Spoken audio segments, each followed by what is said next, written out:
Assalamualaikum warahmatullahi wabarakatuh. Saya Nur Afiah Nina binti Zainan, memegang kad Matric A168923. Pada hari ini saya akan membentangkan tajuk iaitu konsep bughah pada masa kini menurut siasat syariah. Bughah daripada aspek bahasa ialah sesiapa sahaja yang melampaui had yang sepatutnya dipatuhi. Perkataan pemberontak disebut sebagai al-bughah ataupun al-baghyu yang bermaksud zalim. Manakala definisi al-bughah daripada aspek istilah ialah satu kumpulan orang Islam yang menentang pemimpin muslimin, melakukan pemberontakan terhadap pemerintahannya dan enggan mematuhi pemerintah atau undang-undang yang telah dikuatkuasakan oleh pemerintah. Pengertian pemberontak daripada pandangan ulama adalah berbeza. Mazhab Maliki berpendapat bahawa pemberontak ini adalah orang-orang yang perang kerana sesuatu alasan, umpamanya golongan-golongan yang sesat seperti Khawarij dan juga lain-lain.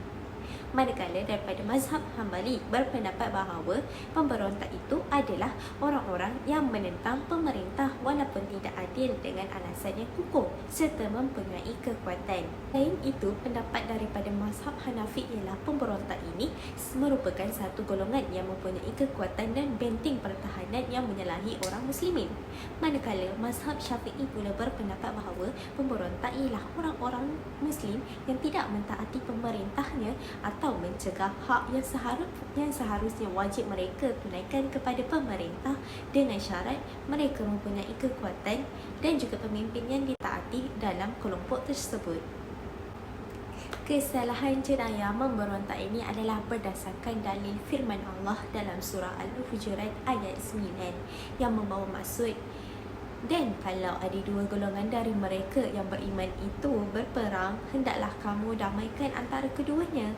Tapi kalau yang satu itu melanggar perjanjian terhadap yang lain, hendaklah yang melanggar perjanjian itu kamu perangi sampai surut kembali pada perintah Allah.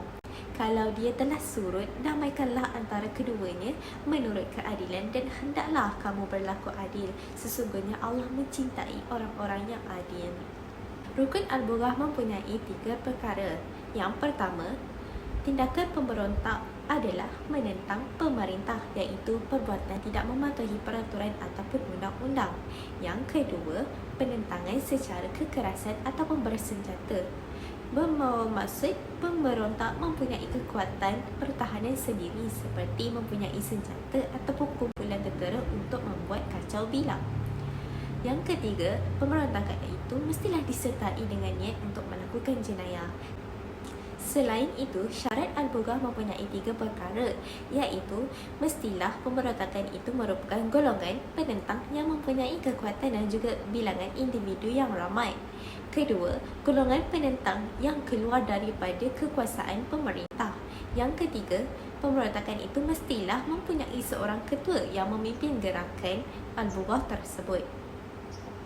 Pengecualian yang tidak dikategorikan sebagai al-bughah mempunyai beberapa contoh, seperti berkumpulnya jemaah Islam yang menentang pemimpin mereka yang mana pemimpinnya tidak taat kepada syarak, berarti kata lain tidak membawa kepada kebaikan ataupun yang membawa kepada maksiat. Sebagai contoh, tindakan pemerintah yang tidak melaksanakan qisas ataupun tidak menunaikan zakat, maka rakyat berhak untuk menentang kejadian tersebut.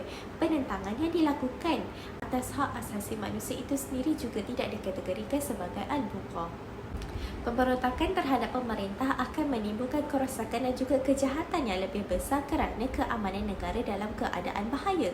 Hak-hak akan disia-siakan, orang-orang yang dizalimi tidak dapat membantu orang lain dan juga sebagainya. Berdasarkan firman Allah dalam surah Al-Hujurat ayat 9, ini telah menegaskan bahawa pemberontakan itu haruslah dibanteras. Maka berdasarkan kaedah fi ad-dararul yuzal, kemudaratan atau bahaya mestilah dihapuskan. Berdasarkan kaedah fi di atas, wajib menghilangkan atau melenyapkan kemudaratan apabila ia berlaku. Maka tuntutan untuk memerangi pemberontakan itu terhadap pemerintah sudah tentu lebih utama. Apakah hukuman terhadap pemberontak? Sudah semestinya wajiblah diperangi dan juga meminta mereka untuk bertaubat. Apabila golongan pemberontak tidak mempunyai benteng pertahanan, maka pemerintah berhak menangkap dan juga menahan sehinggalah mereka bertaubat. Jika ada benteng pertahanan, pemerintah perlu menyuruh mereka untuk terus taat kepada negara Islam.